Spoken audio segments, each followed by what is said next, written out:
Police constable అభ్యర్థుల గరిష్ట వయో పరిమితిని 36 సంవత్సరాలకు పెంచుతూ కనీసం 20,000 పోస్టులతో పోలీస్ నియామక నోటిఫికేషన్ విడుదల చేయాలని డిమాండ్ చేస్తూ రాష్ట్ర డీజీపీకి వినతి పత్రం అందజేశారు బీఆర్ఎస్ నేత రాకేష్ రెడ్డి.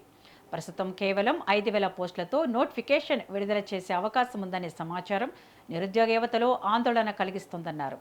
పోలీస్ నోటిఫికేషన్లో పోస్టుల సంఖ్య పెంచాలని ఆయన డిమాండ్ చేశారు.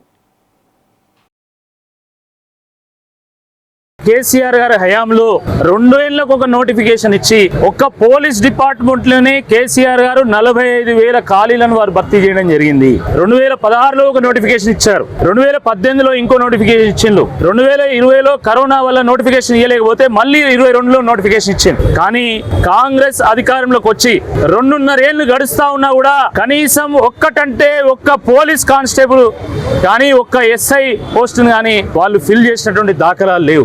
గత 4 ఏళ్ల నుండి ఈ రాష్ట్ర యువత ఎదురు చూస్తా ఉన్నది. పోలీస్ డిపార్ట్మెంట్ కు సంబంధించిన నోటిఫికేషన్ వస్తే మేము పరీక్షలు రాయాలి, ఫిజికల్ టెస్ట్ పాస్ కావాలి, మా ఒంటి మీద కాకి చొక్కా ధరించాలి, మా తల మీద 3 సింహాల టోపీ పెట్టుకోవాలని చెప్పేసి కలలు అన్నారు.